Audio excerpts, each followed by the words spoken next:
Hello, and welcome back to Shit That Matters. So, I recently did another interview with Steve Jones again.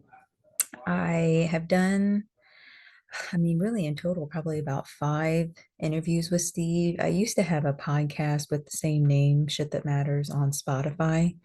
So, I linked to that in the description and the show notes. So, if anybody's interested in the kind of topics that we talk about, you could always find that on there. So we really get into with Steve. We talk a lot about theology, philosophy. He knows a lot about science. He's very interdisciplinary, and the topics that he writes about in his books and he talks about. So that's really what attracted me to his work. And in this latest show that we did, I feel like since I've become so familiar with his work, and he's also done a lot of shows on logosmedia.com. So if you're interested in what he has to say, you can go on there and get, a whole history lesson on there too and get educated. But in this last conversation that we had, I felt like, we've almost talked in shorthand a little bit. And I think that even for somebody that is interested in, what we might be discussing, it might be hard to follow a little bit. So I always send my questions to him beforehand, and he kind of just went into answering the questions just as we were talking, and I didn't really get a chance to explicitly ask some of them. So in the very beginning, I did. We talked about why a third of the Bible had been removed, and that led us into going a lot into Jewish history, into Hebrew, and he has some information about Hebrew that I'd heard some of it before, but he was able to tell me even more that actually really surprised me and that I find really interesting. And that I think that, especially for people that are into biblical scholarship and or even people just like me that are interested in just understanding when you're reading the Bible, trying to understand the original intent. I think that what he says that provides, important context and insights into that. So we get into Hebrew, we get into the origination of language, which that's really what was one of my main questions. And I also want to link to 2 videos from other Christian channels that I follow or have followed in the past that go into the same story of Noah in the Bible. And so, me watching those 2 videos and then talking, I had sent those to Steve and we had talked about it. And then he had given me even more information that had led me to ask the question, how does the story of Noah's 3 sons relate to the origination of language? So that's something that I didn't get to, ask that directly in the recording. He kind of just went into um, all the information. So I wanted to make sure that we covered that. And then we also talk about the story of creation. And Steve has a very unique perspective on what the story of creation meant to, ancient Christians and to the people that actually wrote that story. So we had also talked about some of that on my podcast on Spotify. So if you're interested in hearing more about that, you can go there. And I'm also going to link to some information he had sent me a long time ago when we had talked a few years back. So we get into that. And then another thing is we reference Dionysius a lot. And so that really, I don't want to go too much down a rabbit hole with that. Steve talks about that in some of his books at length. But the reason that that got brought up is it was really some of the videos that I had sent him from these other channels that I follow. It kind of shows, or at least what he talks about in his book, really in general is about Gnosticism and the occult and really how that has, kind of co-opted and really infected Christianity very subtly over time. And so that's one thing with Dionysius. He used to be or I think he still is considered a saint in the church. I'm not a theologian, so I'm just learning here. But he was a saint. And so I guess I should just say that when we bring that up, we're kind of referring to, Gnosticism and the occult and um, just how that has impacted Christianity. And so I think that that's basically it. I'm just going to link to the podcast that we did on Spotify, to some of the books that Steve talks about during the show. And since we've recorded, I've been reading some of those books, and they are very interesting. Very very interesting. And I guess the only other thing I would say is that I'm somebody that I'm not always looking for, a definitive answer. I try to just ask the best questions that I possibly can, and just go from there. Try to ask questions in a way that are precise enough, but that are also kind of broad enough that I can get the most meaningful answer possible. So I would just keep that in mind. I mean, if somebody is looking for like a definitive answer, we can go into, a lot of different stuff. But I guess that for me, in the end, I just really want to learn. And I think that that's really it. I hope that this provided more, or that this helped more than provided more confusion. And just to anybody out there that listens, I just want to thank you, and I hope that you enjoy.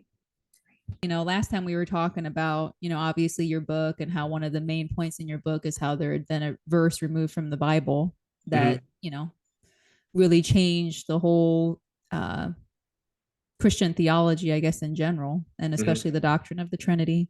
But as we were talking after that, you said to me that a third of the Bible had been removed.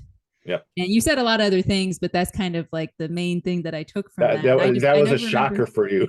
Yeah. And I'm like, when did you talk about this? Like, all the times I've talked to you, and then all the shows I've seen you do, I'm like, I don't remember that. So that's, well, I wanted to hear about that first. You're farming an area that I studied like 25, 30 years ago. So I'll probably make some mistakes here, but I'm glad to, that's all right. I'm glad to fill in the rest. It's nothing I've really written about that much. So, I mean, I kind of like it because I can rediscover this stuff myself. So yeah. And then I think with everything that now, you might be able to like glean some more insight from that. Yeah, maybe you can teach me something. Oh my gosh, I don't know. This always helps me though, talking to you. So put pieces together. All right. So fire away. What's the first question? Well, with you saying that a third of the Bible had been removed, I mean, we were talking, I guess maybe I should preface it with this. We were talking more about, Jesus, how you had said Jesus was really a traditionalist. And it's like, it seems like now people, want to reformulate him to be Gnostic. Well, they see him as an innovator rather than a traditionalist. You said an innovator? Most people see him as an innovator, that Judaism had somehow, and it's not entirely wrong, that Judaism had made some big mistake or something like that, and Christ came in to clean it all up and stuff like that. And the reality is, yeah, Judaism was spilling over into oddities, with the Pharisees, but he wasn't inventing a new religion. He was really trying to take it back to a lot of it back into what it originally was. So, all right, let's get into, all right, I brought here, one of the churches that probably at one time had the most academic basis and authority was the Episcopal Church. Okay. So I want to say that right now because I'm going to show you the Episcopal Church Bible. So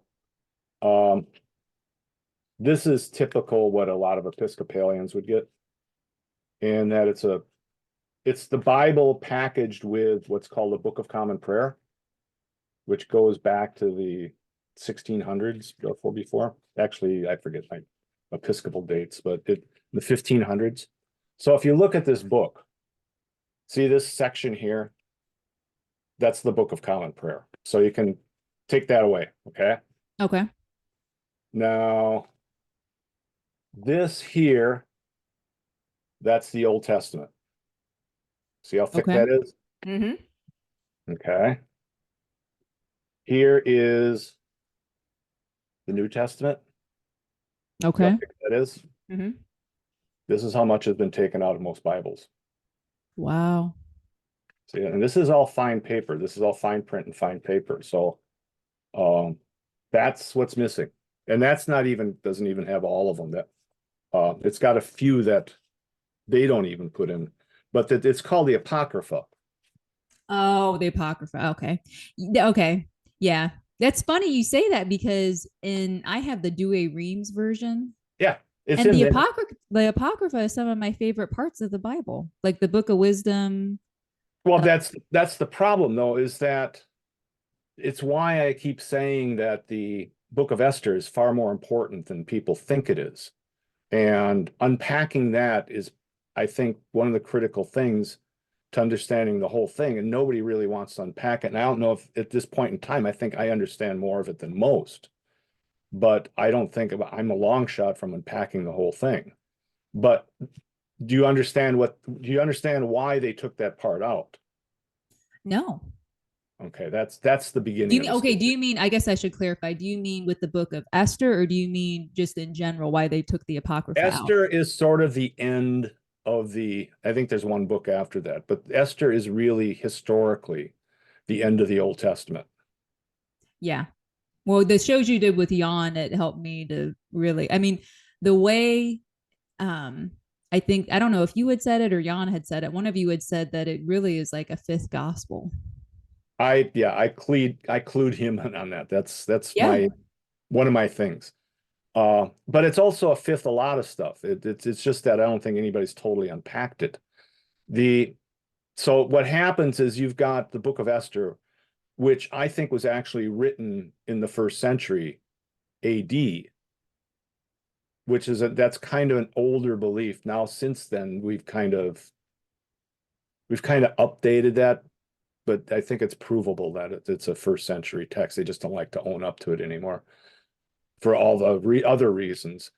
But it also harkens back to about 500 BC. That's when the episode was supposed to have taken somewhere on in that century. So all the stuff that has been removed is that period of time between Esther and Christ.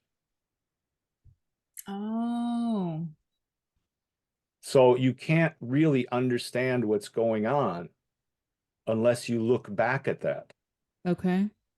And in what we think of today as Judaism actually gets a lot of its doctrine, even though they don't acknowledge that as canonical books. A lot of their doctrine falls out of that. It's only in these books uh, that even Esther has a chronology because it's built on a prior holiday of Esther's dad. On Purim, right? Yeah, Or Purim, and I don't know how to say it. Purim. And it's actually her dad, Mordecai, that there was an ancient feast of, maybe was based on a pagan feast of Marduk. But a lot of even in Esther has these allusions to Dionysius and all these other things because it's clearly built on an ancient Persian tale that's been dressed up as a Jewish tale. Mm. But you have to understand that whole period of time between them. Even I believe it's Hanukkah that's actually has its foundation in these writings. Now, like I said, I haven't studied, I don't remember this from 25, 30 years ago. So I may make some minor errors in here, but there's a whole story that unfolds from this that makes sense out of Christianity that never really is told. And I don't think you can really make sense out of Christianity without that missing piece. Now, the Apocrypha that's in the Book of Common Prayer, would that be different than what's in the Douay Reams? Uh, Not really. The Episcopal Church is actually pretty good at being kind of even-handed with these things. They might have different titles and stuff, but especially recently, the there's been a kind of a sharing and borrowing of different traditions, which is they all want to get down to kind of a common text to some degree, whereas almost an advantage to not do that because there's little bits of information buried in these different versions that everybody says, well, what's the perfect one? I don't know that there is a perfect one, but because they were taken from different sources. But when you compare them, there's information in them that once you say this is the final definitive version. Now, all of a sudden, you've excluded all the information that might have been in the other one. So anyhow, what happens is that you have all the Jews, I shouldn't say all of them because that probably would have been impossible.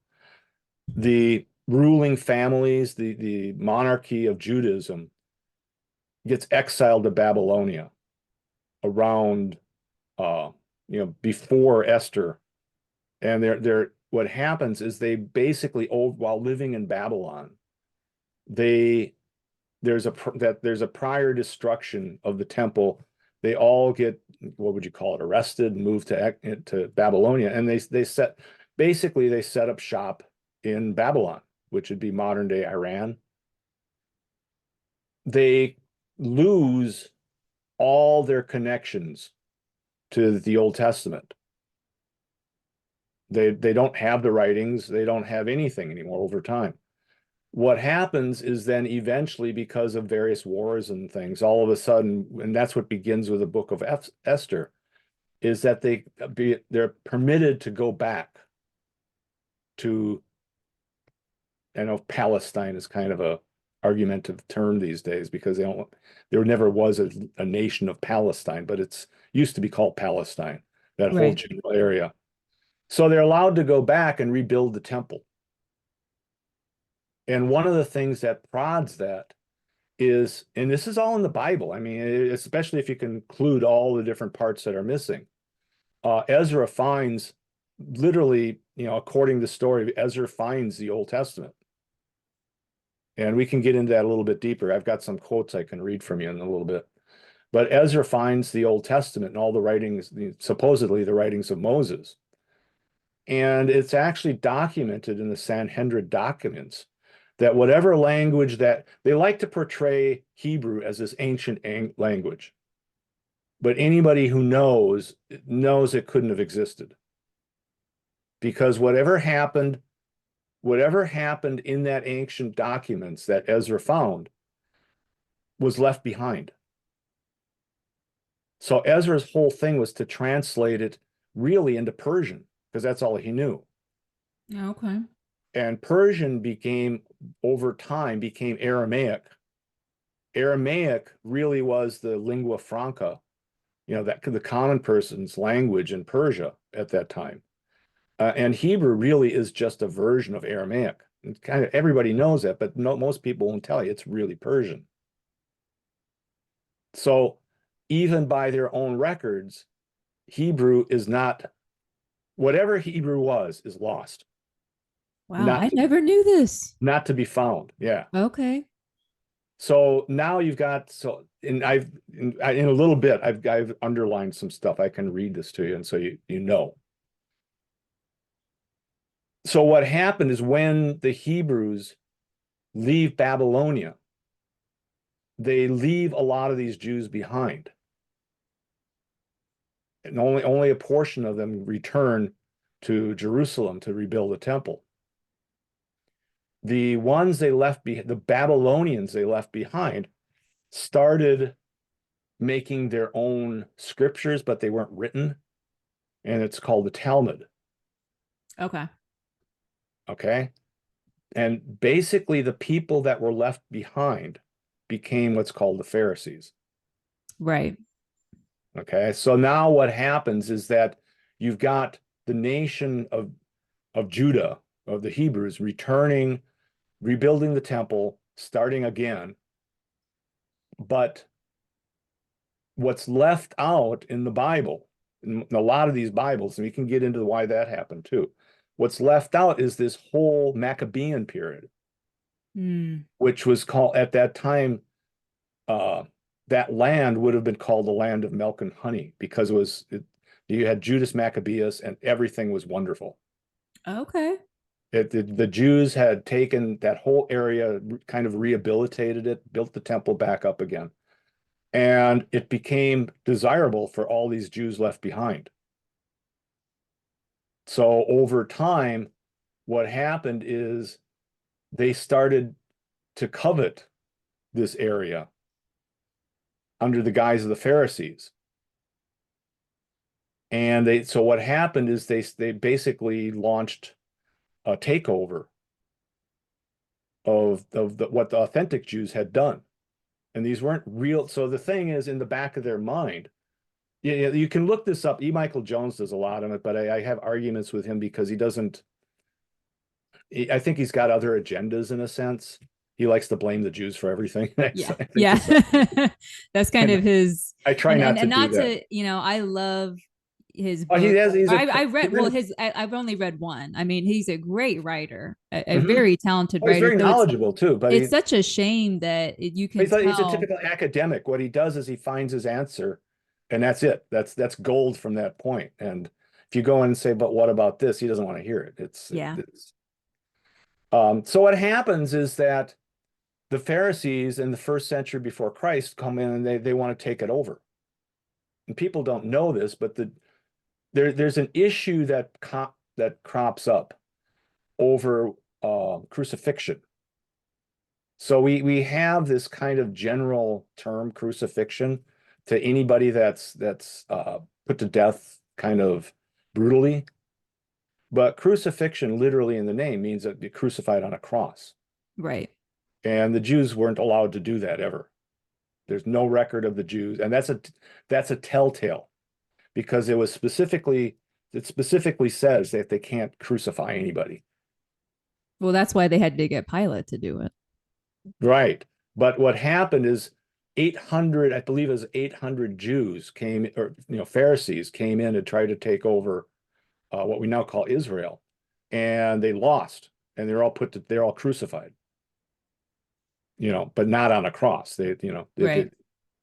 So that's an important point because when the Jews want to crucify Christ, they say, well, we had no permission to crucify. Well, they had permission all over the place under certain circumstances to crucify, but not to actually crucify on a cross. Okay. So they're asking that for permission to crucify on a cross. So what happens is the Roman Empire takes over and they decide to put in their own king and rulers and stuff. And so what happens, they install Herod the Great. Herod is not technically a Jew, nor is his offspring.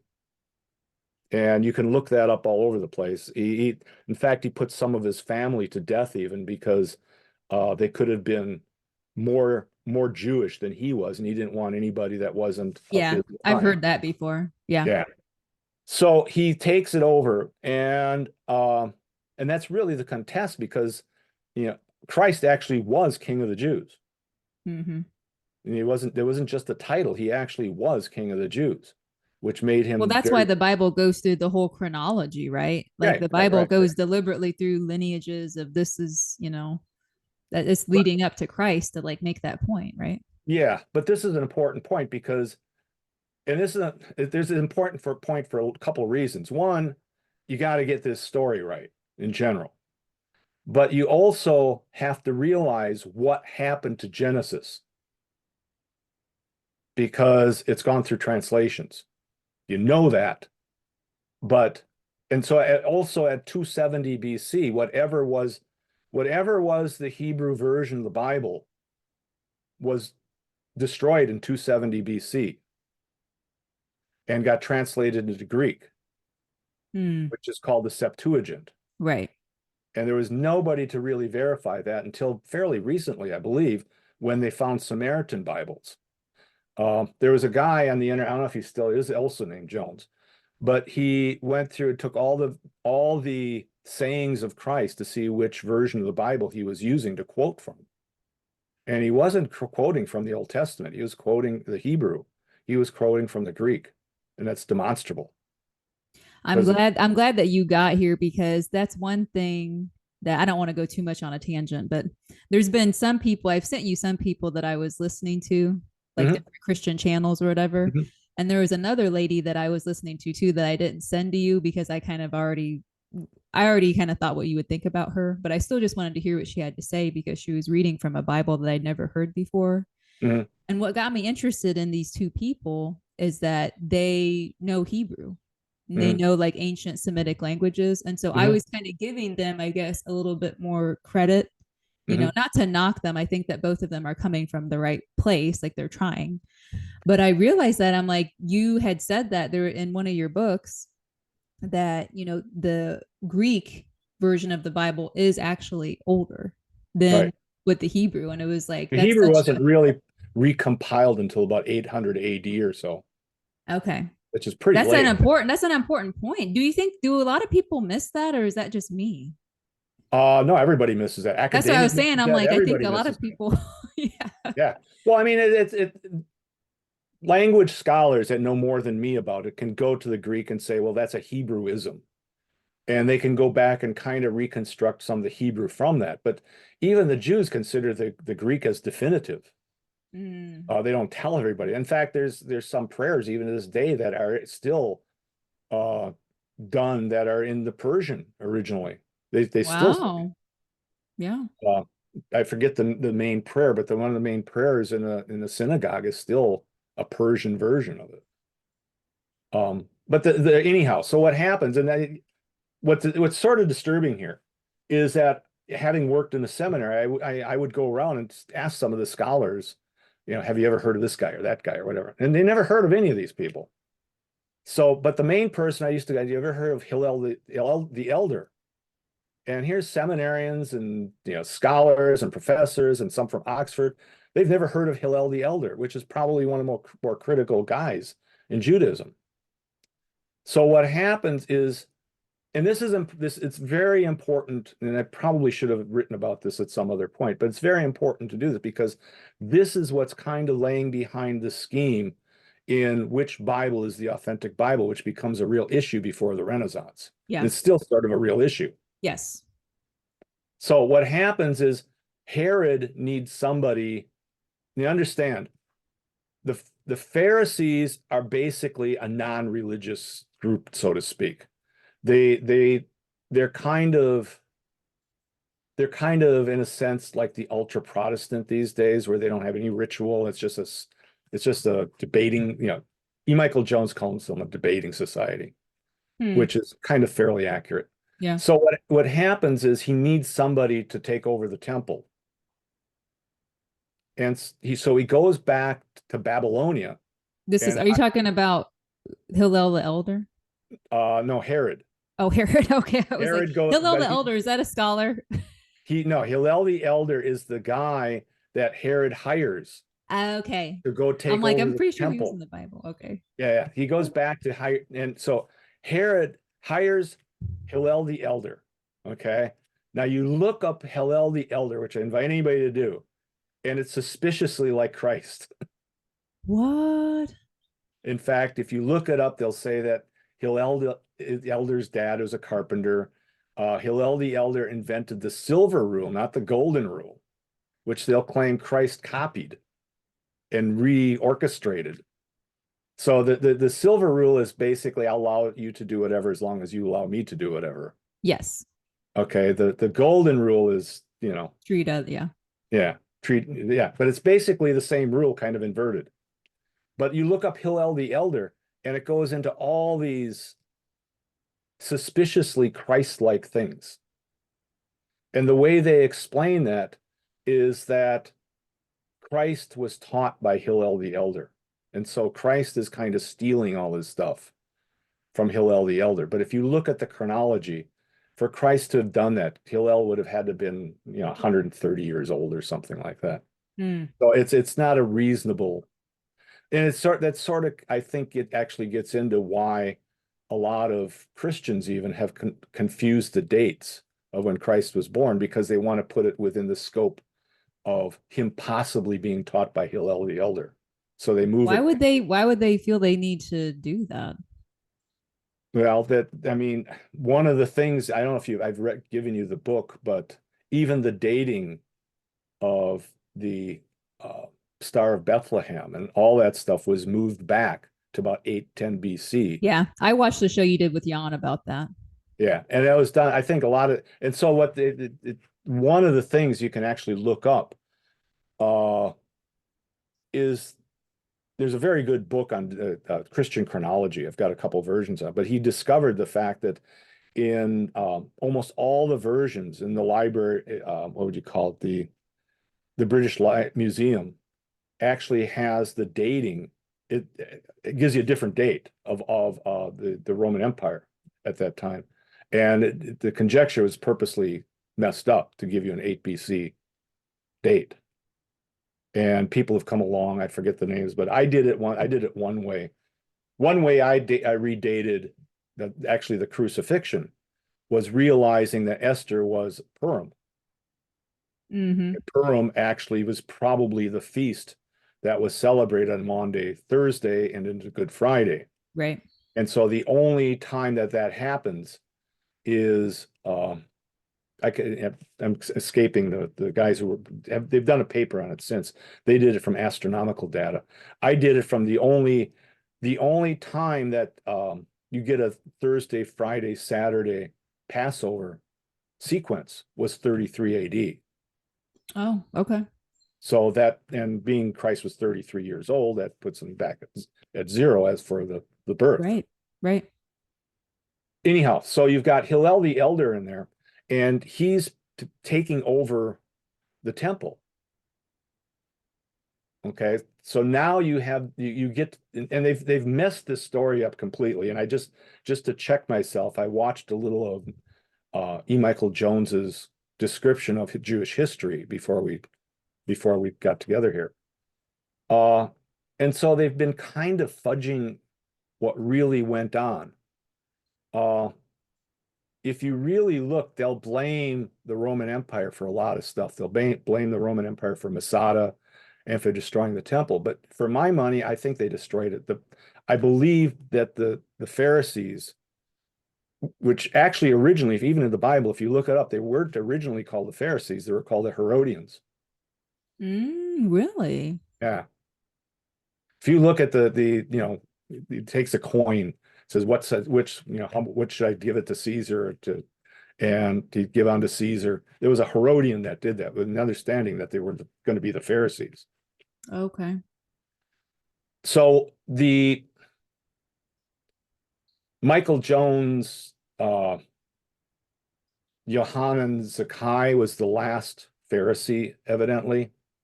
When I believe personally, it reads to me like they took their own temple down and blamed it on them. Wow. Okay. And they were put into, there was the Romans had surrounded it, and they actually had, there's some records that the Romans were trying to save the temple, which I'm sure I'll get yeah, I'm sure you'll get we're but they stepping into hot territory here. They put Yohanan Zakkai and snuck him out in a box, really, what would you call a burial box, and to go to the Roman Empire. And he really wasn't a full-fledged Pharisee, but it's from him, because all the other Pharisees had been killed or whatever. And it's from him that they reconstructed the Hebrew religion. What was his name again? Yohanan Zakkai. You can look him up. Okay. And so it's from him. I always get my Roman, all these dates, and this is 30 years ago. I don't know how you keep it all straight. Yeah. So what happened is so they have a council called the Council of Jamnia. And it's from there that they declare which books are authentically what we call canonical, and it's clearly that at that point, Esther was declared a canonical thing, even though there's a couple of different versions of Esther. And the reason I said that it was kind of a fifth gospel, because in that, the one thing scholars are concerned with is that in Josephus' version of Esther, there's a big dispute about the crucifixion of the bad guy in the book of Esther, which Haman. And so the issue is, if they're not allowed to crucify, and this was an actual crucifixion, who was Haman?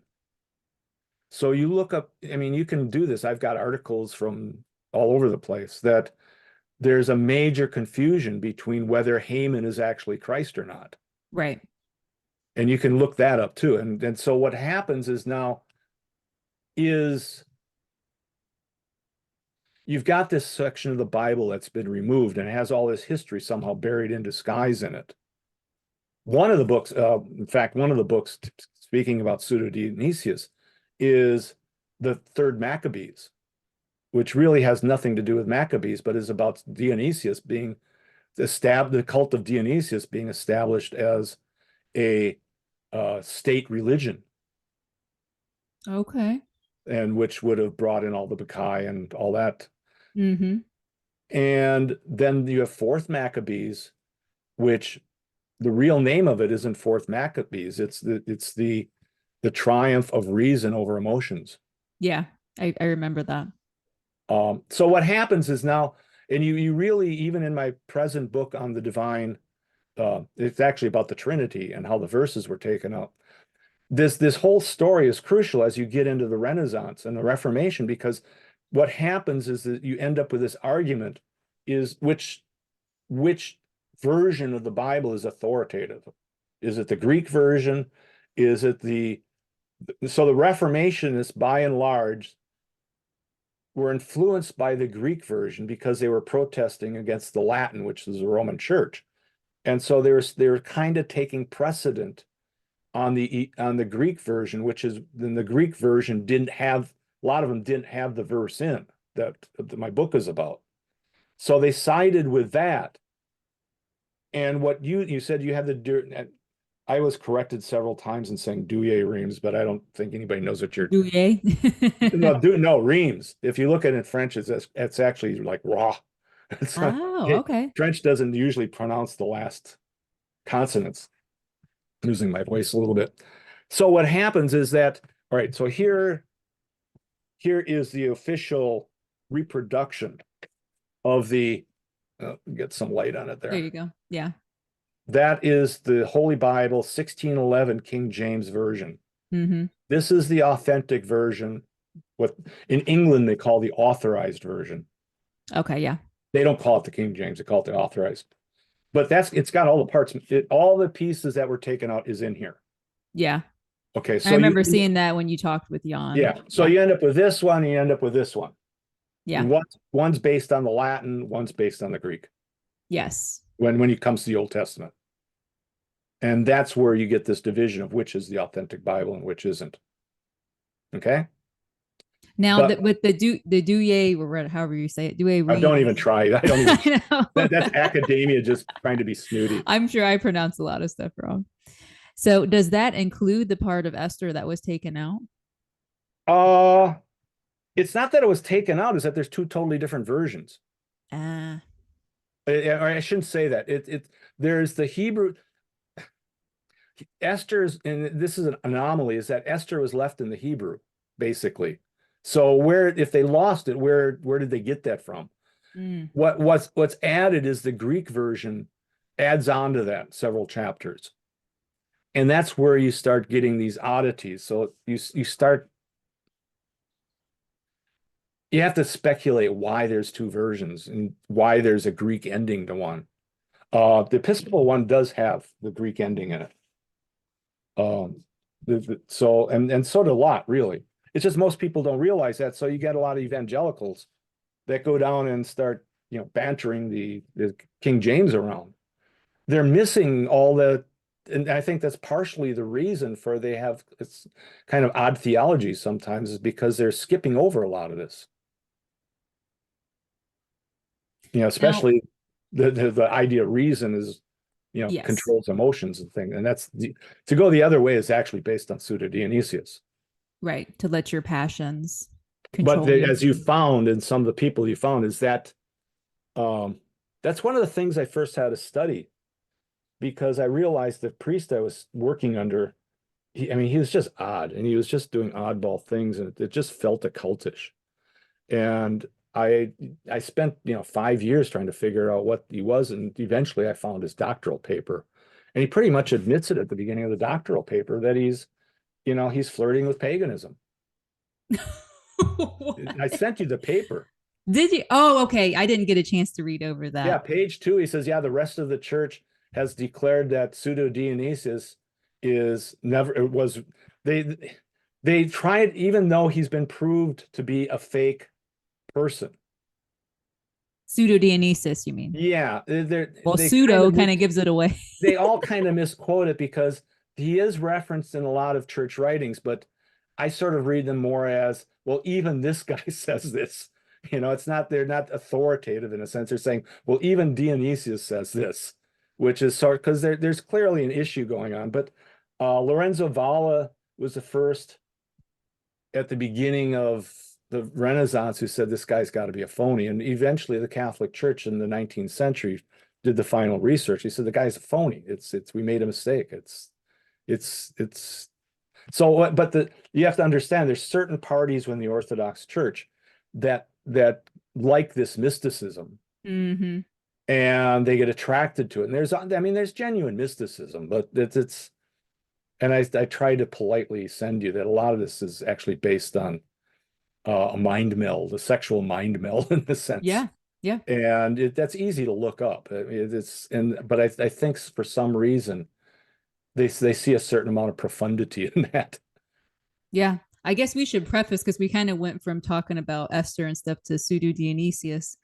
The reason is it's like even with me being so familiar with your work and Mhm. understanding more what logos is and the importance of logic and reason and truth and me coming to Christianity in that way, there's so much I don't know about theology Mhm. that I started just following different people, All right. like once I got through all your books and, I was reading the Bible and I think I told you, I kind of had felt like I had hit a wall reading Right. the Bible because I read, all these different versions of the Gospels. I read it, a couple of times and, I read Psalms and Proverbs and I just kind of got to a point where when I was reading other parts, I felt like I maybe needed some guidance or Right. something. Right. And so, Well, y'all do. I mean, yeah. And it's like people that glean insights that, in a vacuum, you're not going to be able to maybe have the same insights.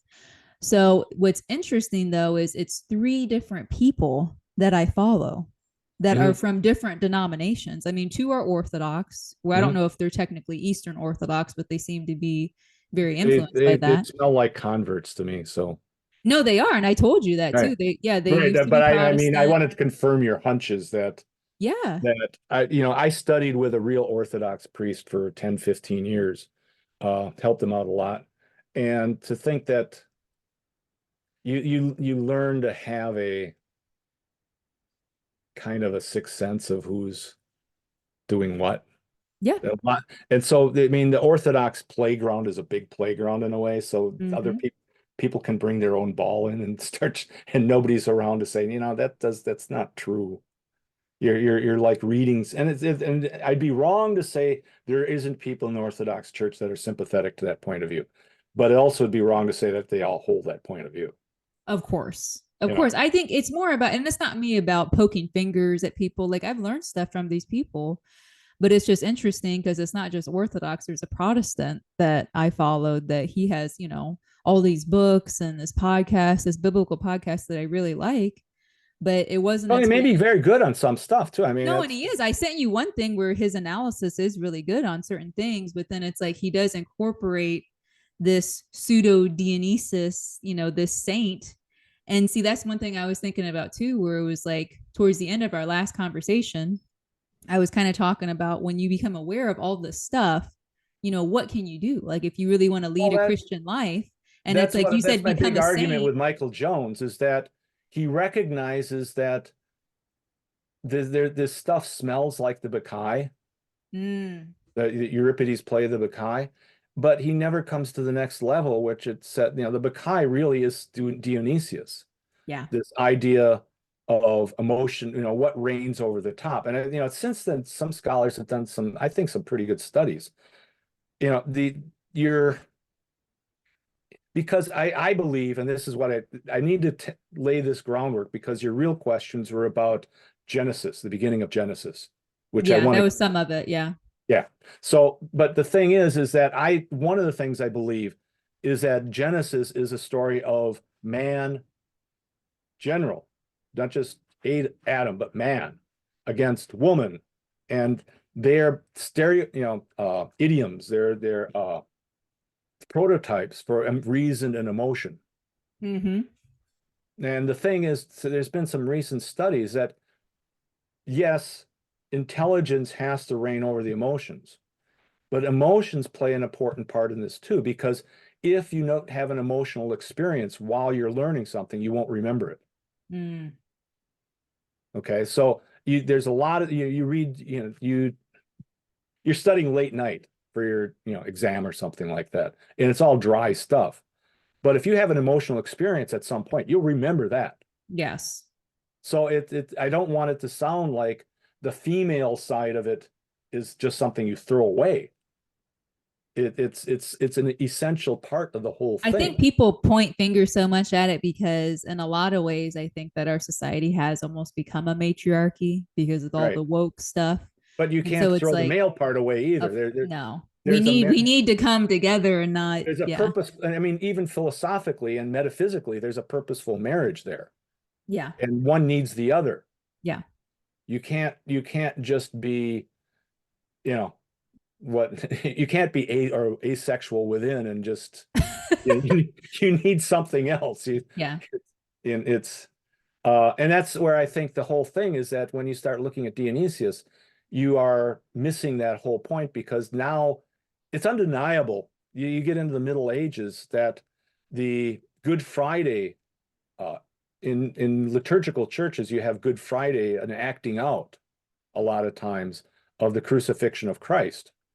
Well, that whole play within churches, because you have the point where and it's all read out of the Bible, just like Purim is read out of Esther.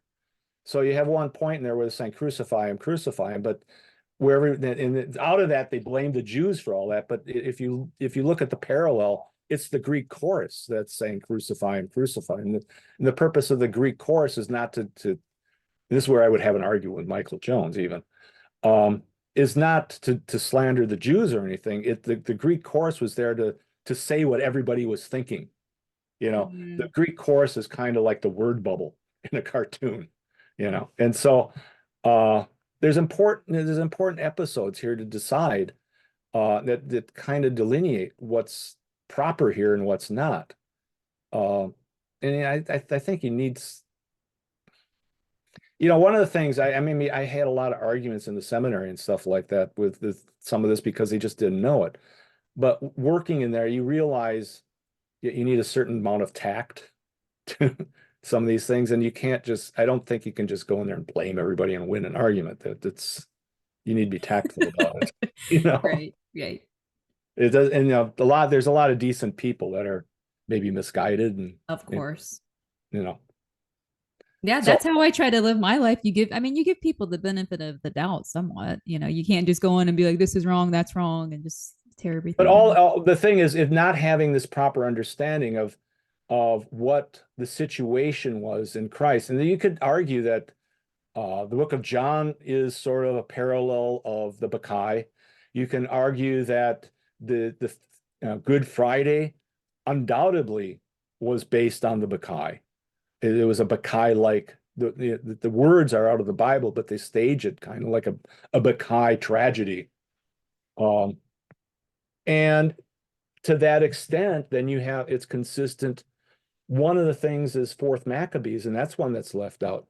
And I'm convinced Fourth Maccabees has tinges of the crucifixion in it too, because you have this martyr who's goes through hell and stays true, and the only reason he can stay true is because of his belief and his reason that this is Yes. And that's an important point, because what happens then is, by eliminating that part of the Bible, now you come into the Renaissance and the Reformation, you can see why one would want that section and one wouldn't want that section. And it also ends up probably more relevant to your questions. How do you deal with all these bizarre stories in Genesis? What are they? And are there monsters coming out, giants coming out of the sky, landing on Earth as aliens and impregnating all the that well, the becomes an issue. Nephilim, that's what started all of this. Where Right. it's And like so when you asked that, I immediately said, no, I'm going to have to go back and put this on firmer ground. Otherwise, it's going to seem ridiculous. Yeah. Okay. Okay. So are we there? Are we on firm ground? I know that took what, an hour? Oh my gosh. No, I think we didn't start recording until like 1:20 or something. So Okay. But we're we're on good. firm ground again. We're on firm ground. Okay. That's So why I always have to come back to you. Like, look at this. Look at all these people I follow. And then it's like, my gosh, they're promoting occult stuff. oh, exactly, And exactly. it's like, my good. And I don't even think they And realize I'm it. gonna quote occult stuff in a little bit too, but Yeah. it's not necessarily bad occult stuff. They do have their scholars too. Yeah. So Of course. so are we, I guess that's my point. Are we there? Is there any other questions of it's a very streamlined, probably a few minor errors in there, but that's Well, I would say this from everything you just said, you're basically saying that the parts of the Bible that were removed, you said the Apocrypha, which I mean, I knew that, but then you emphasized again, I guess I did know this, but I just hadn't really thought about it in a while, that a lot of what they removed showed the importance of reason. right, right. Well, and then Fourth Maccabees, that's literally what it was about, but it also has what you're really trying to do in all this is, again, I keep picking on them, but you got to get the story right, and trust that the truth somehow will convey the right story, and that will kind of nudge your philosophy more in the right direction. I don't think it does a lot of good to people to beat them up with a lot of obscure philosophy, uh, that it becomes too tangential or something. And uh, another one is Masada, that, even watching him this morning a little bit, just to bone up on this, everybody portrays Masada as the last refuge of the Jews and the Roman Empire attacking them. But if you really do the research on it, it's in Josephus, you can look it up. And I've got Jewish books on this, that Masada was really the refuge of all the terrorists. Is that where the Mossad comes from?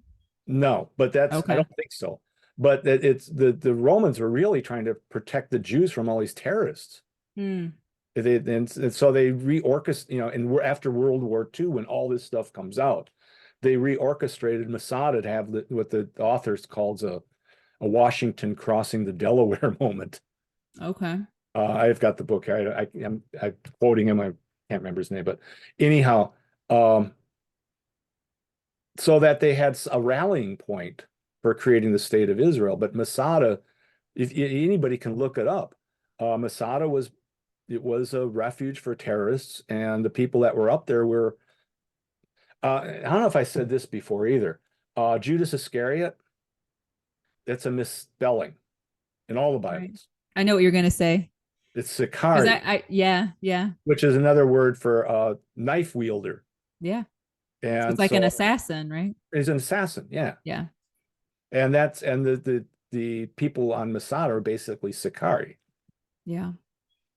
So there's times and there's genuine animosities, but we don't have to build artificial ones. Mm-hmm. Yeah. So it goes on. Zakkai is smuggled out. He reforms Judaism basically kind of around what's left of the Pharisees, but not entirely.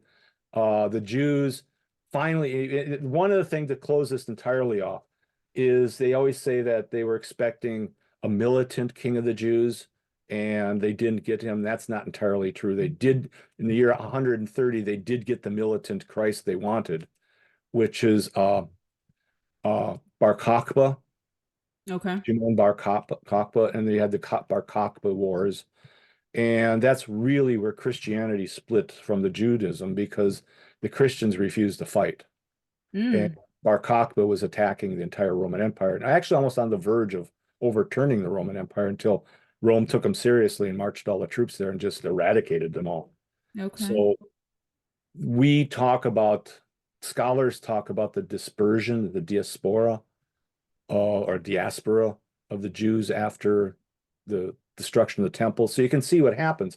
If it was Rome that destroyed the temple, you've got reason to say the Christians inheritance and the Christians persecuted the Jews and all this kind of stuff. If you take the other point of view, which is probably, I think, the more Well, I truthful. don't know. How can you say it was the Christians though? Because That's was right. That's Rome? what I'm saying.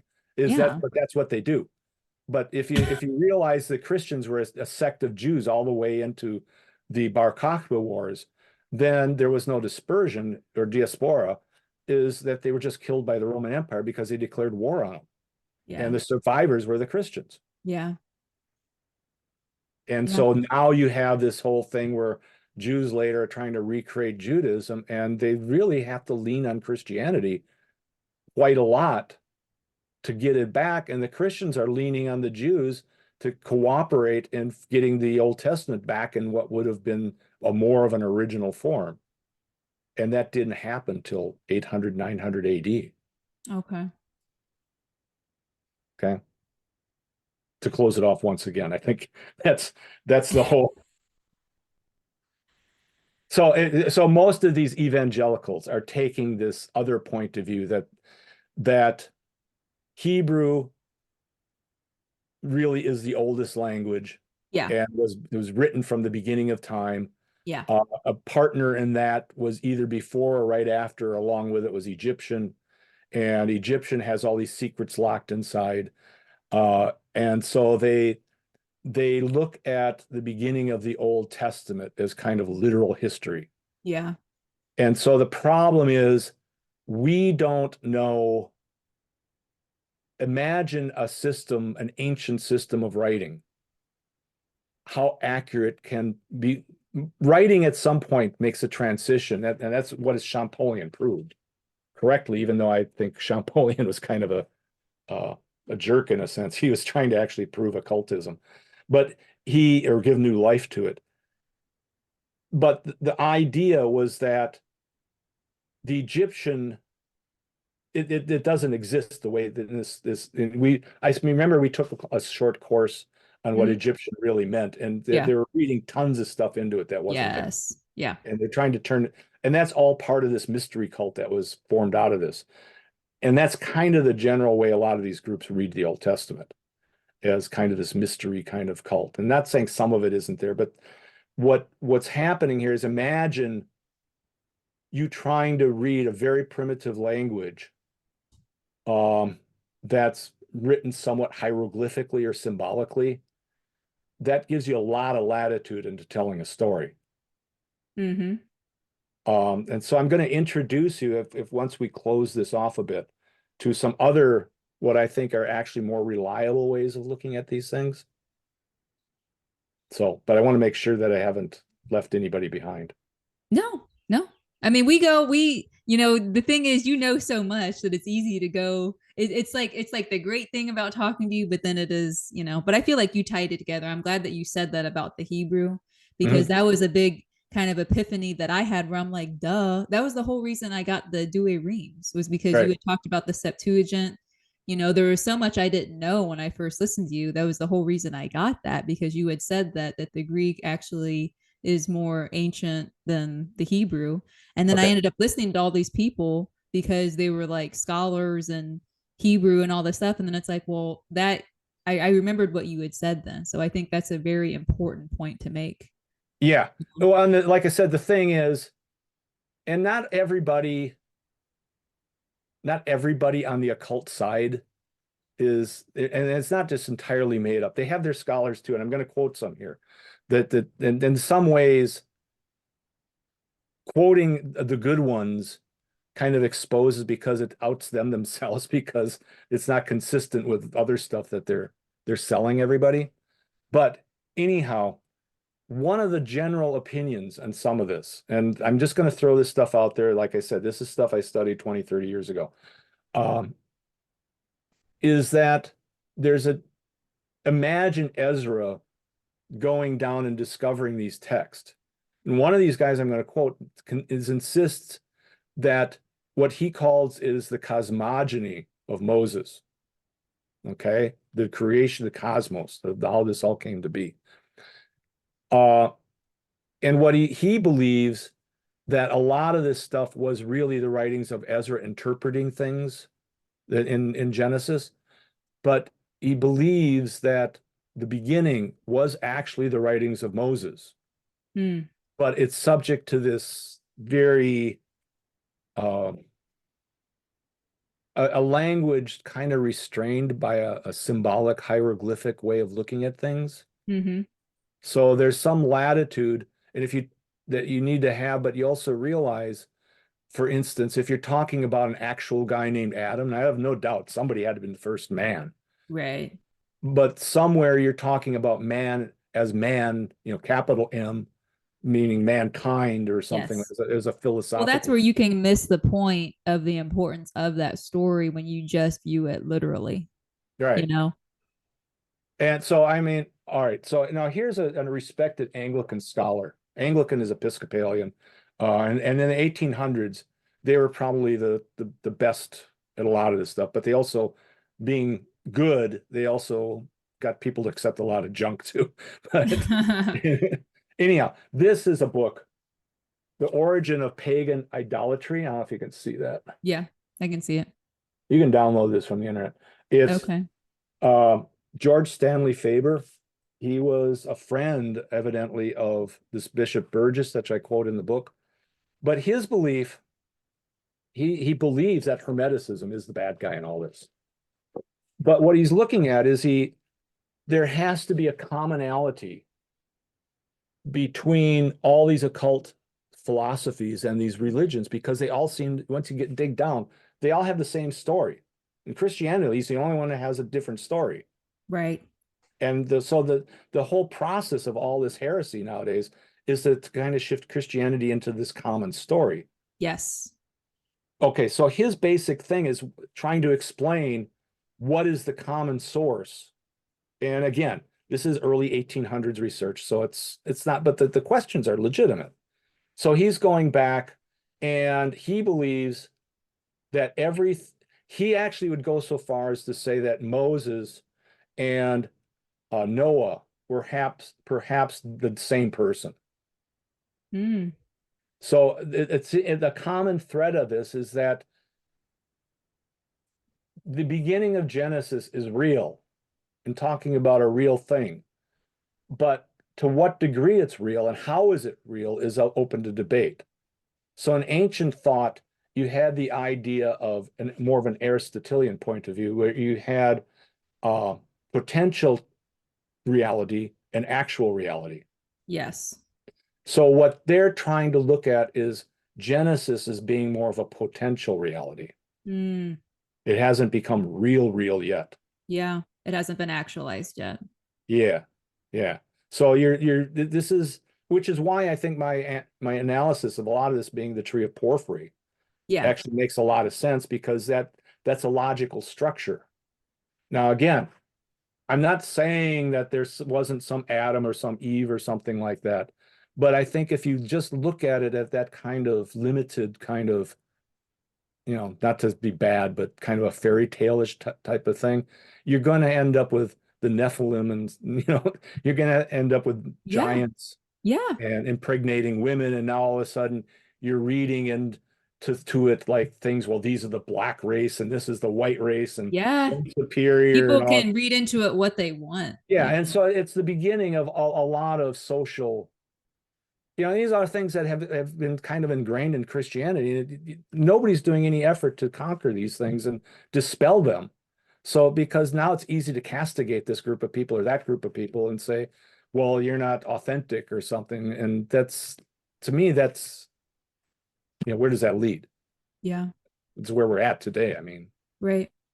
Well, I think it goes back to I mean, really, one of the main things we were saying last time that we talked is just how, removing logos and Christianity and all this stuff from education, it's like people, oh gosh, I'm going to lose my train of thought. What was the point I was trying to make?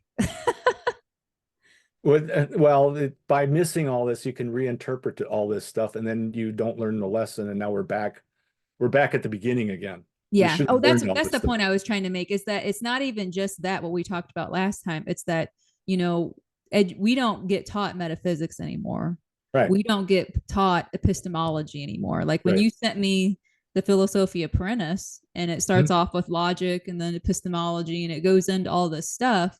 And it's like, that's why, like you said, you using the word fairy tale, like I'm not trying to downplay how anybody, views the Bible. And I do view the Bible as a historical document. Right. But there's the reason As that do to I. me, I mean, yeah, the but this reason is that part the of the history. Bible, right, the reason that the Bible is so special to me, what I came to realize is because it shows truths from different aspects. Mhm. it's not, and when you can only view things, literally materialistically, you're missing a greater truth. You're Well, missing. and they did have different levels of looking at these things. They looked at these things, as actuality, potentiality, Yeah. tangible. There's different. A lot of these things you almost have to take each section because they all could. The Jesuits would say they had 4 different ways every phrase in the Bible could be taken. Yeah. Okay, so taking, I mean, there is like in this Faber book, and anybody can download this. And I would recommend at least reading the beginning of it because it starts getting into, and I'm not saying he's exactly right or not, because again, Is it's that early. is that the pagan book you showed? Yeah. Okay. His name again is George Stanley Faber, The Origin of Pagan Idolatry, Ascertained from Historical Testimony and Circumstantial Evidence. They always have big long titles. So, I'm sure everyone's going to be running out to get that. well, but it's worth reading. Yeah. Uh, because it would like I said, he's not actually right, but it shows you, or I don't think he's professing to be exactly right or anything, but it shows you that there's some latitude in what we can know and what we can't know. Okay. And Yeah. sometimes you just have to accept the fact that maybe we can't know. Yeah. There's truth there, but there's not. And that's kind of the book. That's kind of the premise behind the book I just published, is that one of our fallacies, I think, in Unitarianism and science is that we finally reach a point where you can wrap it up and put a bow on it and we're done. And I think that the lesson is the exact opposite of that. Yeah. So the other guy I'm going to quote, and I may read some of this for you a little bit. There was an occultist, and probably the main occultist that really sprung a lot of this, and he was kind of castigated by the church. But because he was at the beginning of the 1800s, you've got these people like Champollion going into Egypt, taking Egyptian stuff and trying to translate it, all this kind of stuff. But Egyptian is the original language, they're all trying to unlock the secrets of Hermeticism and stuff like that. But this guy is Fabre de Olivet, and he's a French guy, and you normally don't find his writings much anymore. And to be frank, he is trying to build on or be the foundation of what later led to Champollion and eventually ends up into kind of reinvigorating of Hermeticism. And he's kind of the cornerstone of all this stuff. But I think if you look at his book and kind of subtract kind of the bad part of it, it's a worthwhile read because he does give you a fairly accurate representation of where the Old Testament came from. And what I did is, it's a big long book. I found versions of it that's had some English in it, and it wasn't written in a very legible way. I can send it to you. Okay. It's what would you say? It's the beginning part of its explanations are fairly sane. Okay. You said Okay. fairly safe. I wouldn't be This not is where I we're would not working from. I would not be afraid of quoting from him because Okay. I think he has a perspective on this is closer to being at least he goes on, you can tell where he kind of flips. But Okay. his original understanding of what's going on here and an explanation is pretty close, I think, to right. Okay. But that doesn't, I'm just warning, that doesn't mean it doesn't mean you Well, got see, to that's the follow. thing. We need to be able to look at people for what they do well and what they maybe don't He do does as this well. well. Yeah. Yes, he does this well. So the book is The Hebraic Tongue Restored. The true meaning of the Hebrew words reestablished and proved by another long title, proved by their radical analysis by Fabre de Olivet. And there's an English translation. I basically took this and this is 30 years ago. I made it more legible. Okay. But he's quoting Augustine. St. Augustine recognized this, and Origen averred that if one takes the history of creation in the literal sense, it is absurd and contradictory. And he goes on and quotes that from Augustine. And, nobody can doubt Augustine as being a saint of the church and being pretty reliable. Among the ancient idioms of Asia are three that is absolutely imperative. And this goes back to your other question, the three languages and stuff. And I think he's got this a little bit wrong, but his thought's in the right place. Among the ancient idioms of Asia are three that is absolutely imperative to understand if one proceed with assurance in the field of etymology and the rise by degree to the source of language. These idioms that I can justify name three tongues, and the restricted meaning which one has given to this word are Chinese, Sanskrit, and Hebrew. Now, he does equivocate a little bit because he acknowledges there's a debate whether Hebrew or Arabic was first. Okay. So, but there's your three languages, Okay. right?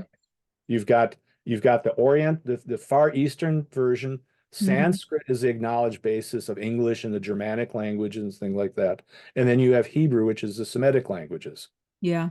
And as I showed you, other language studies have reduced that down to three.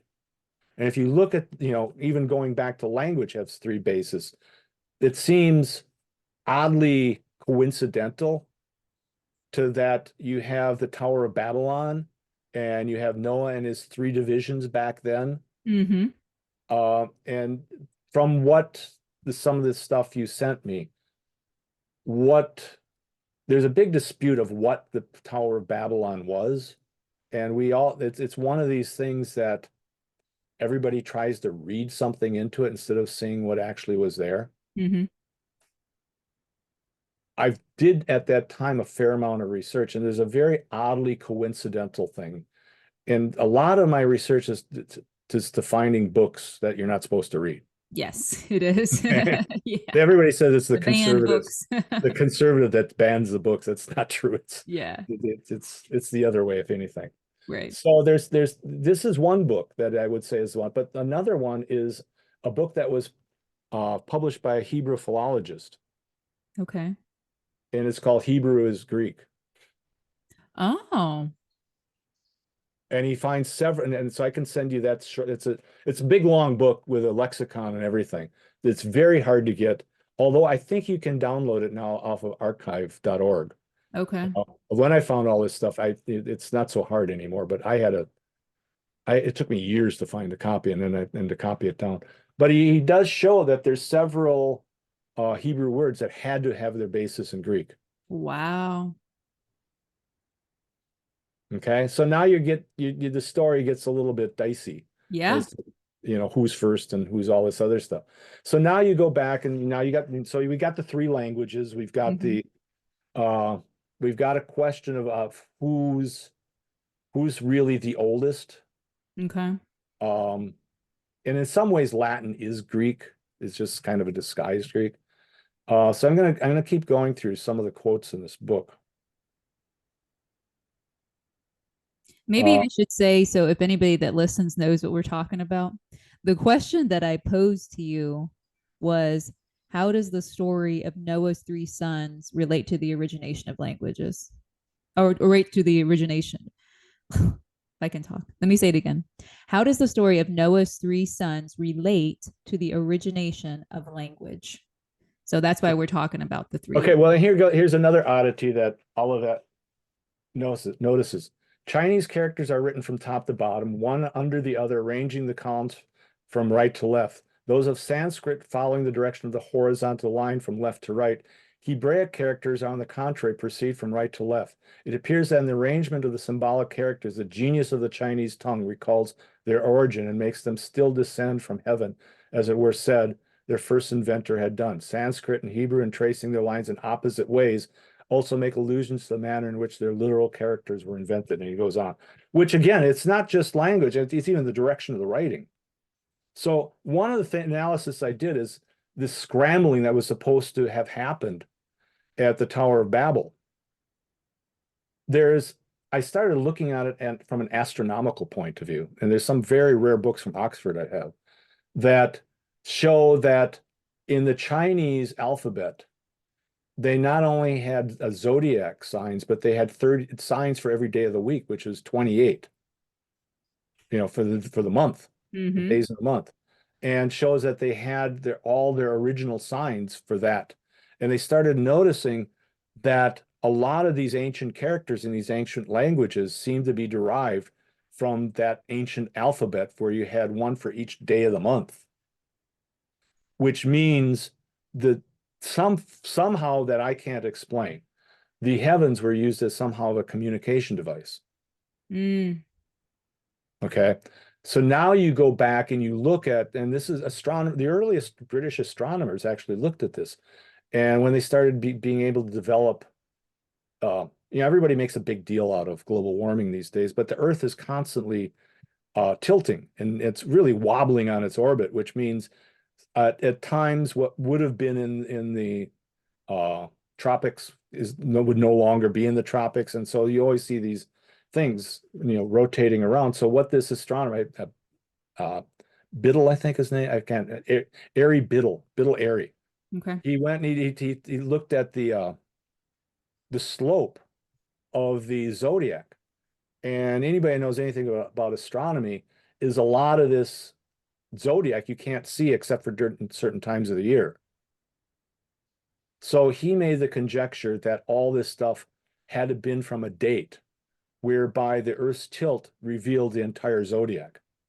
Oh, okay. Okay.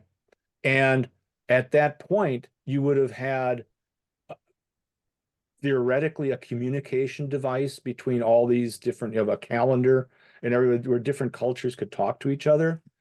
And because you had this shared convention in Wow. this, okay. But all of a sudden you can record this. There's a poem by Aratus, Mm-hmm. and it actually shows up in the Bible in Job, where all of a sudden they realize, you got to understand, originally, and forget about Galileo because that's all junk. That there's a time when that they see the stability of the world as being orchestrated by God and controlled by God. Okay. This is hundreds of years BC. And all of a sudden they realize that that's shifting because certain Oh. stars are coming in and out.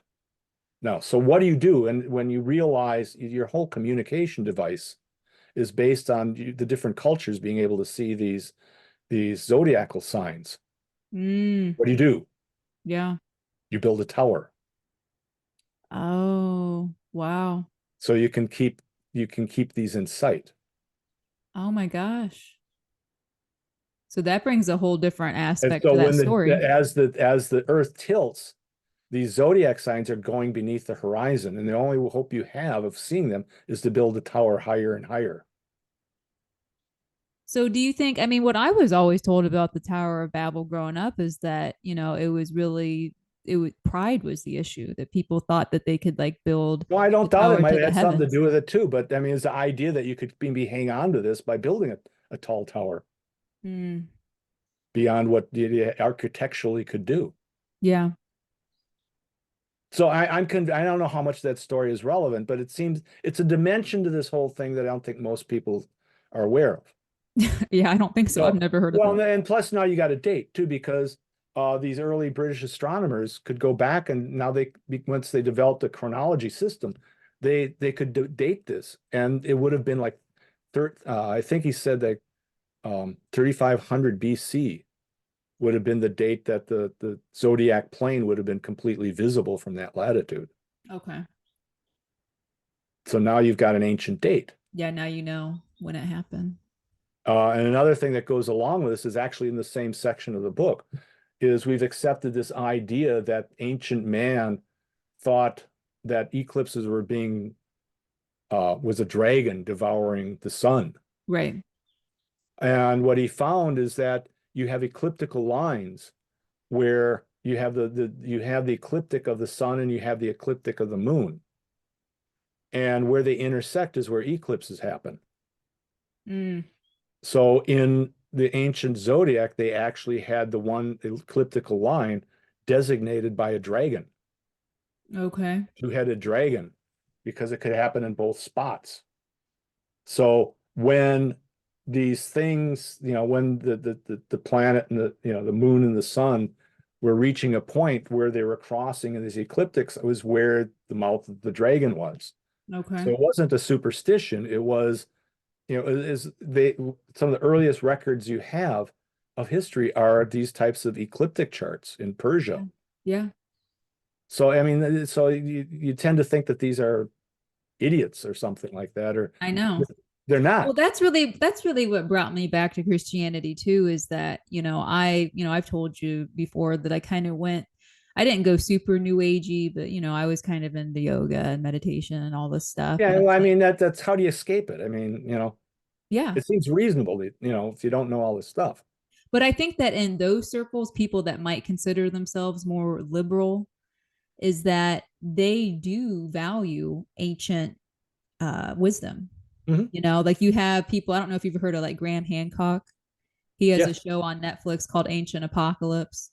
Yeah. And I've heard him on Joe Rogan and stuff. And Right. it's like, I think that There's portions of him I have time for this. Some of this stuff is a little wonky, but yeah. it is. But I mean, what I'm saying is it's people like that that I think that they have the same belief that we do, where it's like, I want to learn from ancient wisdom. Yeah. Now there's a different dimension to that, where they, Jan had put it this way to me one time, which I thought it really made me think. He said that you have it, people that are kind of more, liberal or progressive leaning, they want to learn about the wisdom from like our illiterate ancestors. If That you want to could know be like our literate ancestors, you have to look at Christian right. history.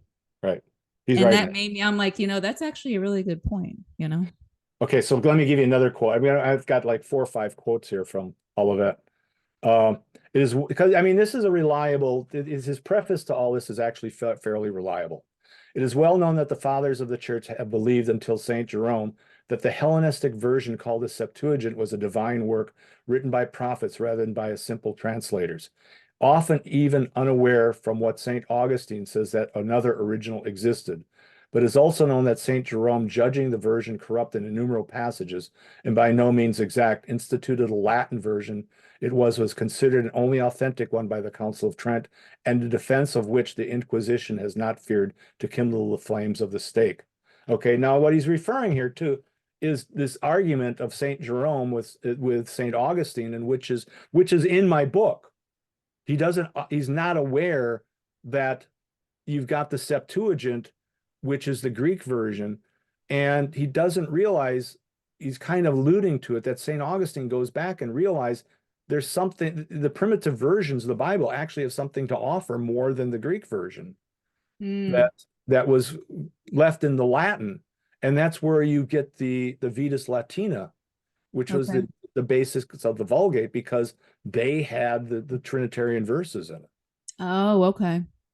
So this all fits in a way once you see it. See if I can find the next one here. This oral law that the modern Jews are confident they still possess is the Kabbalah, from a Hebrew word which signifies that which is received and that which comes from elsewhere, which is passed from hand to hand. The most famous books of these possess, such as those of the Zohar, Bahir, Midrashim, two Gemaras, which compose the Talmud, are almost entirely Kabbalistic. And he's right in that. It's you can take that 2 ways, though. You can say that as a rationalization for occult thought, or you can just, I mean, or that's maybe where they went wrong. Yeah. But, so this is quite a long passage, but I want to see if I got this exactly right here.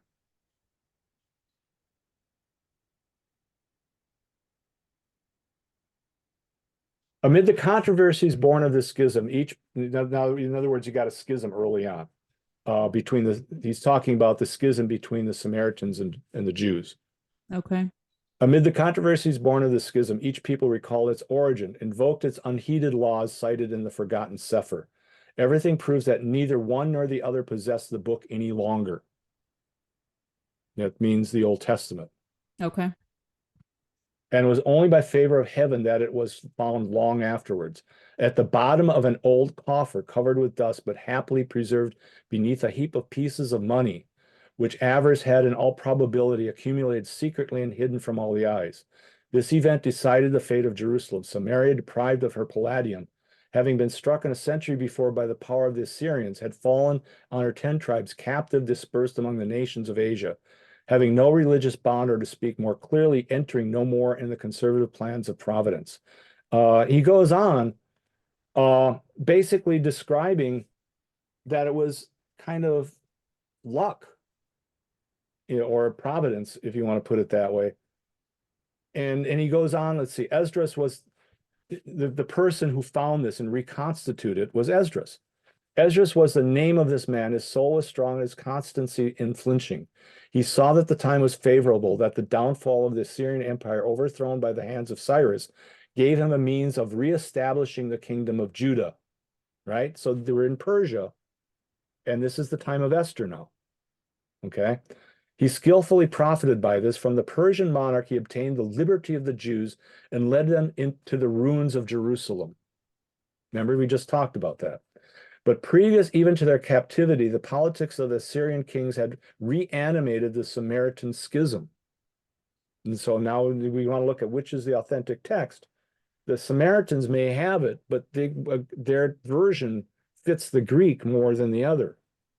Certain tribes, Cuthaeans or Scythians, brought into Samaria, had intermarried with certain surviving members of Israel, and even with certain remnants of the Jews who had taken refuge there.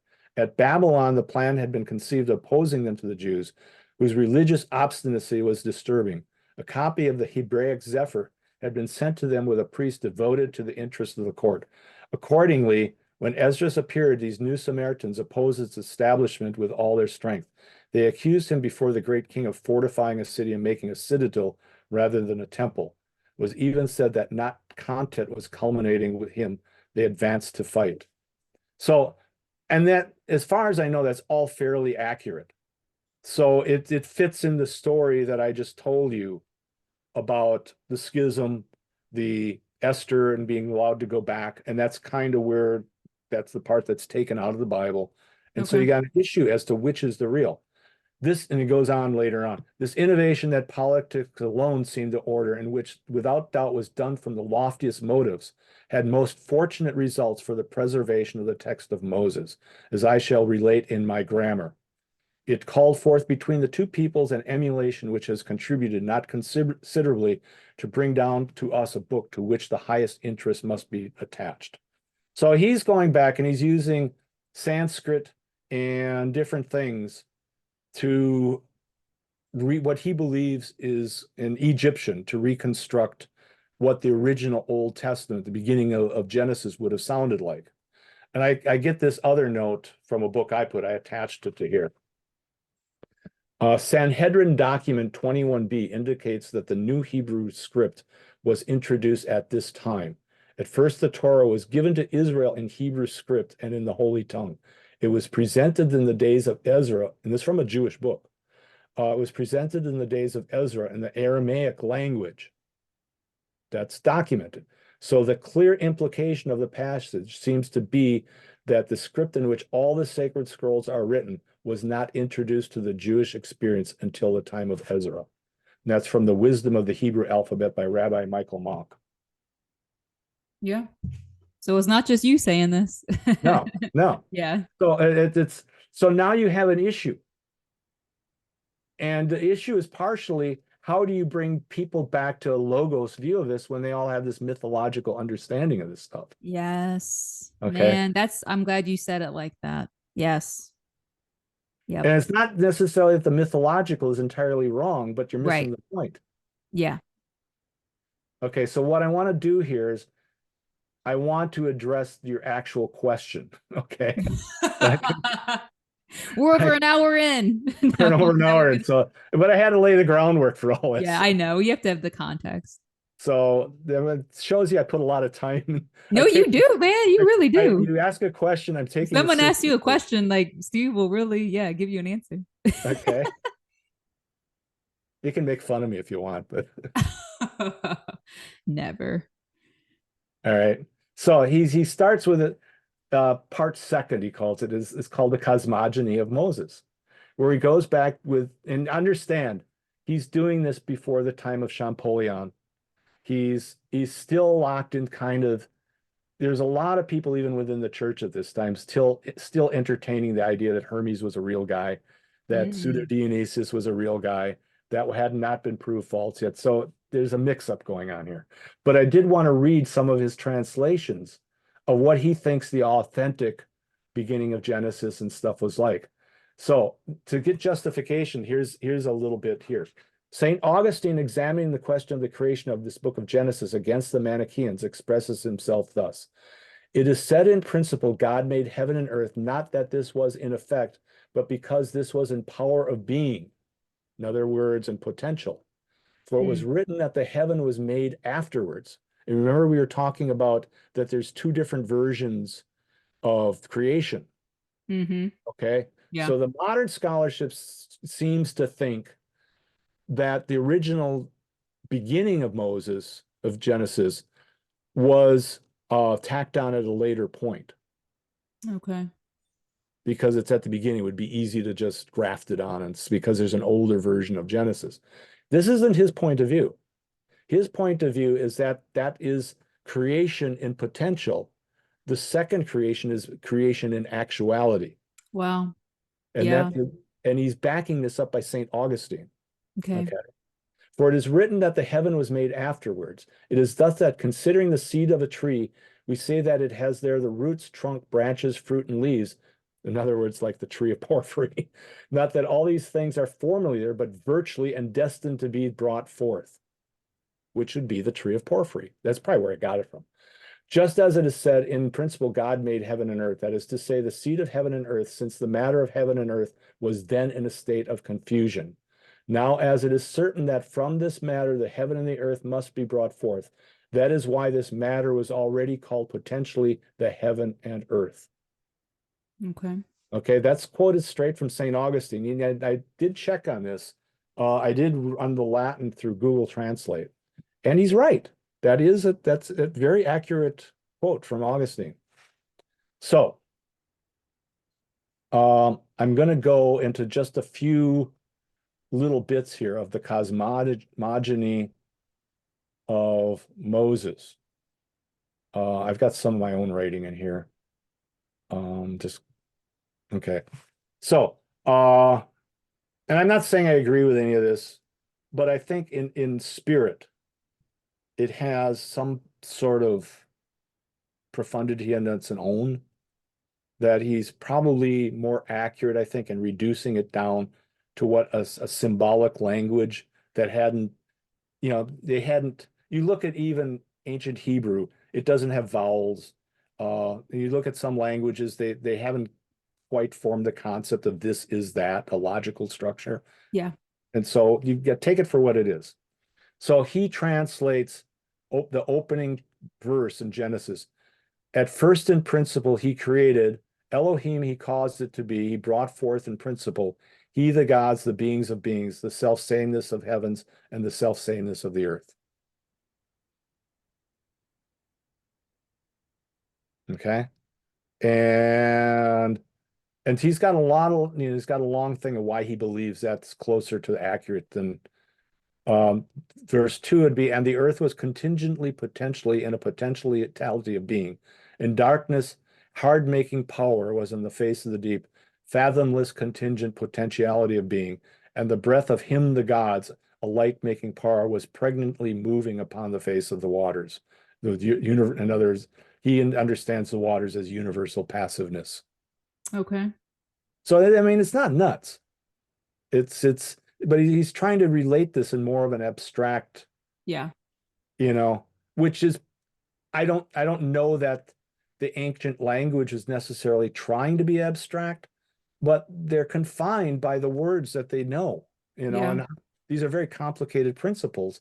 How do you put this into a primitive language, and be true to what it's saying? So what was the verse you wanted? Genesis 2 with a Nephilim, I forget. Oh, it was Genesis 6 when the sons of God entered the Genesis verse. I don't think this goes up that far. So Oh, okay. I think some of it was in Genesis 2, or here. I don't know how far this goes. Hold on. Genesis 4, 6, 4, 8. At one point it started getting a little wonky. So but Yeah, so I left off with Genesis 4. And I think the original does go farther than that. But and at that point, as the more sophisticated the writing gets, the more he can read into it. So I don't know how reliable it gets. But I think the point of the matter is, you know, here's Genesis 4:1. And he, Adam, collective man, knew that self-same Hua, elementary life, intellectual made of him, his volitive faculty, and she conceived and she bare the self-sameness of Cain, the strong and mighty one, he who lies in the center, who assumes and assimilates to himself. And she said, I did center, framed by centering an intellectual being, felt self-sameness of Iowa, Iowa. Okay. So, I mean, I don't know that I obviously, and I doubt that anybody does, but I think in spirit, that's kind of more the language that you're looking at in these things. And so whether you can actually say this meant that giant aliens came out of the sky and impregnated women, I think Well, and to be that's fair, the person that that's I the not something person that could be contained in that writing, you yeah, know? the person that I was listening to, he was saying more of it was fallen angels. Yeah. That the Nephilim is fallen. So yeah, I I know would that one video I sent you, my friend had sent it to me, and I didn't even watch the whole thing. But yeah, there are people that want to talk about the Nephilim, and there's so many people are obsessed with aliens now. But the actual biblical scholar that I was listening to, like he's written books about like angels and demons, and I don't know that's how accurate, all of that is about all this stuff, but I would side more with this kind of rendition that it's, yeah. That's why I I don't wanted know. to get your perspective because I knew you would have a perspective that's different than the It conventional seems one. to me that you're constrained by a primitive language to saying only certain things. And when you just read it as a story, which not saying there isn't stories like that that could be true, I think you're missing the point and a Yeah. profundity that's actually here that I don't, maybe even angels, fallen angels might, if you look at it in a sense, I don't remember what I said that I thought it meant. I said it, that somehow evil came into the world, Yeah. left it at that. Yeah. Well, and that's really what the biblical scholar is saying, but because he comes from a more Protestant bent, he's interpreting it obviously more literally.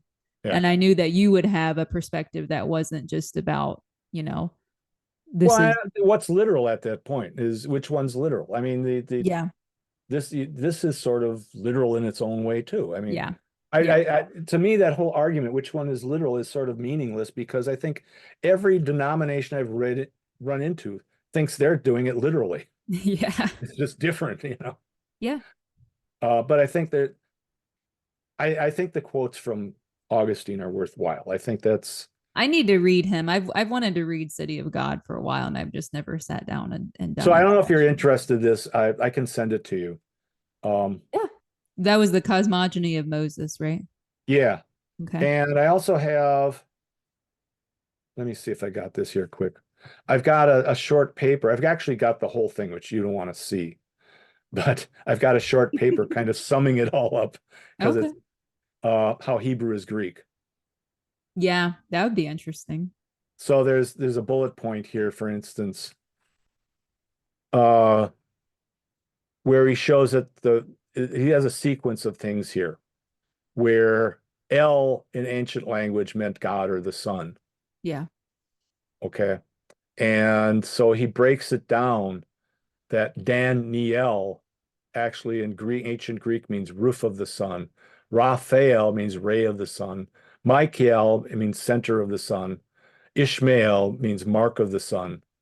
Uh, and stuff like that, where it actually kind of Nathaniel means breath of the sun. And he shows that these actually have, and you can go through all this a little bit. That this is kind of the high points anyhow. And I can send this to you too, but it's he gives a list of a lot of words. Uh, and let me quote one here quick. Rabbi is a word used for the priest, in other words, the shepherd. The word's etymology from the Greek from uh, rabdos and rabdi, meaning the stick. I'm trying to read Greek here, so I have a little knowledge of that. Meaning the stick used by the shepherd when leading this flock. This is how rabbi came to signify the shepherd. Priests and bishops also hold a cane or a stick, which symbolizes their power. So you there, I don't know what this means to you, but it means it gives you some latitude, but it also refines it in a certain way that I think most people probably aren't, that you've never heard of, or maybe they're not interested in, I don't know.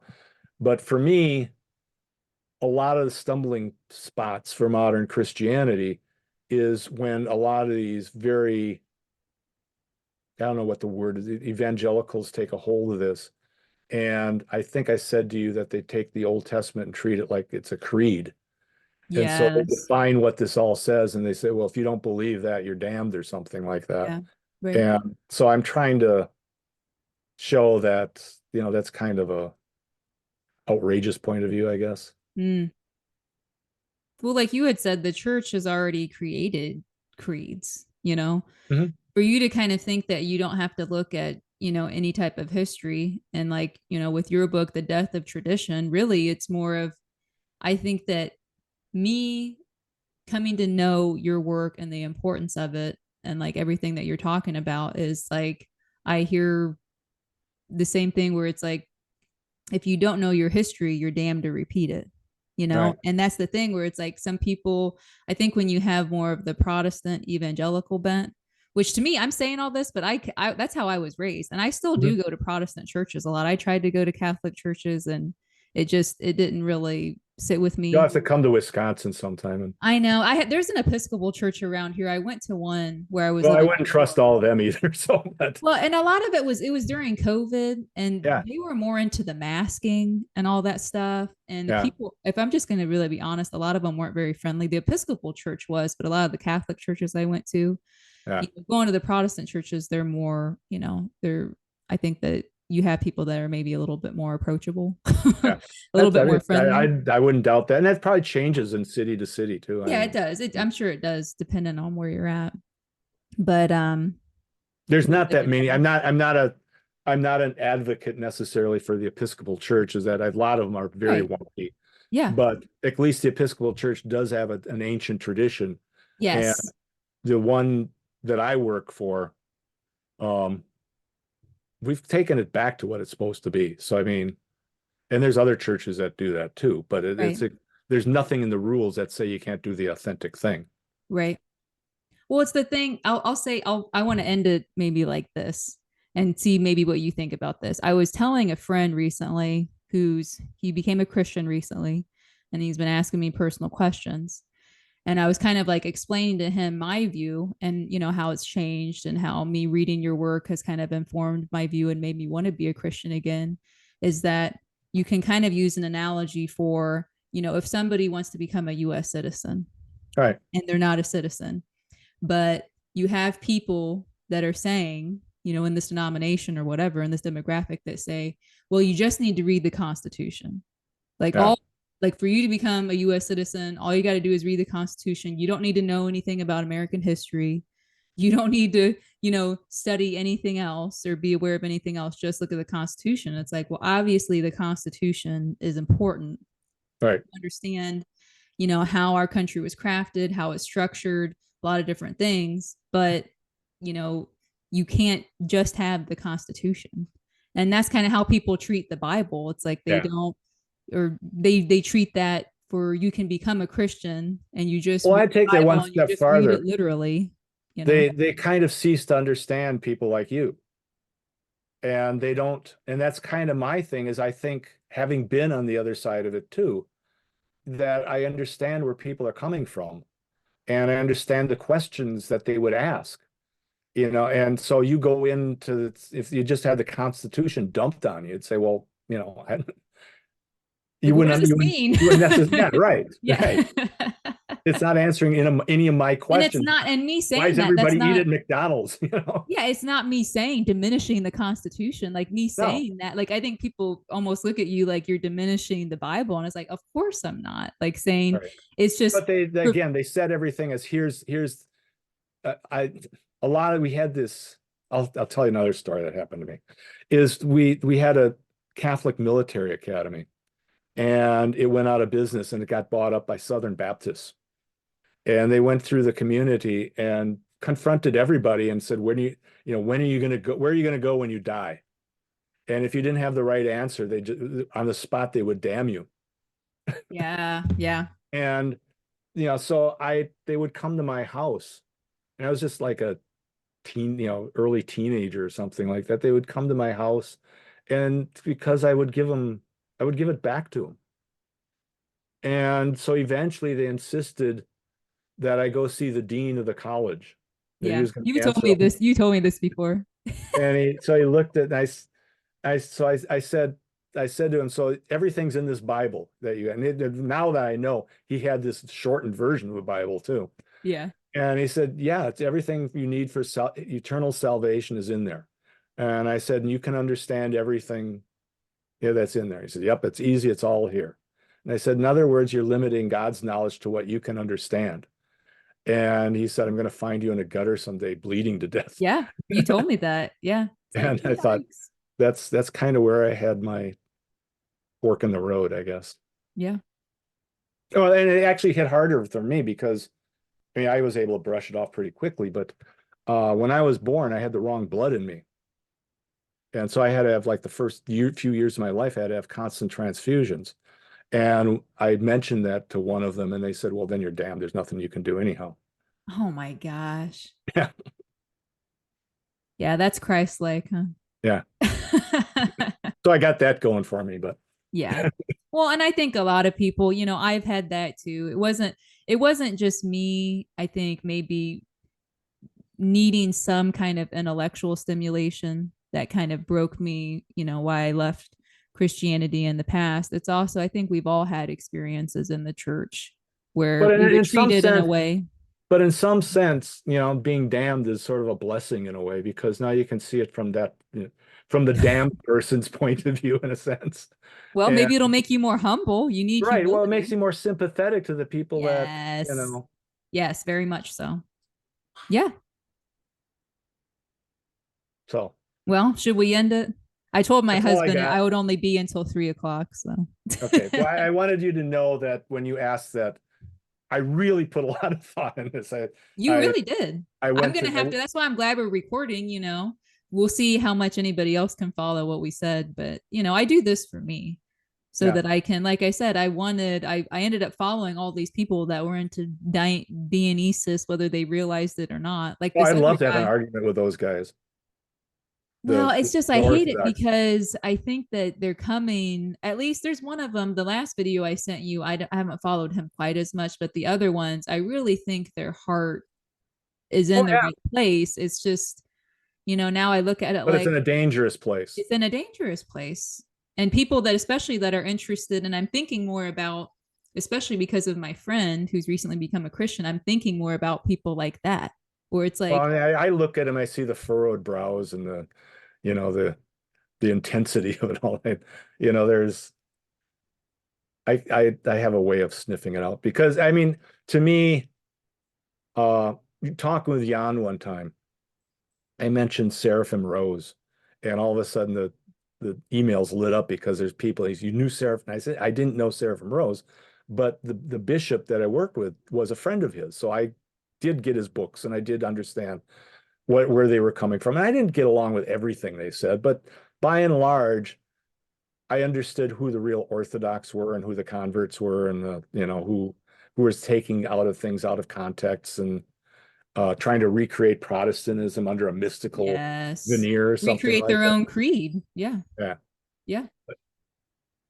And we got to look out for that because I'm one of those Protestants that, I, But there's so much that we're not taught. in the best sense of the Episcopal Church, when it was both Protestant and Catholic. Oh, okay. So it was able to blend that in a way that was very useful. It was fully Catholic and fully Protestant both, which Okay. seems like a contradiction, but they can make it work. Well, I'm gonna have to check out the Episcopal Church around here. I Don't do never it on did. my I wreck really because most of them are nuts. But well, the one, like I said, where I lived before, the one I went to, they were so friendly. They were there are very so good ones out there. Yeah. very, very inviting of both me and my son. And I even Yeah. got emails from them, like they wanted me to come back. But like I said, during COVID, they were just so into the masking. Yeah. It was just like, I just wasn't gonna do Yeah. that. Well, I You mean, know? to be honest with you, most of the Episcopal churches are very liberal. And Yes, but I've heard that's that. but it's not necessary, they're also very caring because Yeah. their mistake is that they've taken the entire thing and turned it into based on niceness and liberalness and Yes, that kind of stuff, kindness. kindness, Yeah, and and I'm not saying you shouldn't do that, but of you course. can't leave the other side But that's not the substance, That's not. yeah, you got to blend that with what's and there are the ones that are out there that do that. Yeah, But there's a lot of churches that are very big and growing and stuff that don't do any of that. You know, right. here's our creed, believe that, or you're damned. That's You're in a gutter somewhere. yeah, you're in a gutter somewhere, and they're not going to help you when you. Oh my gosh. All right. Well, do you think I should stop the recording? Do you have any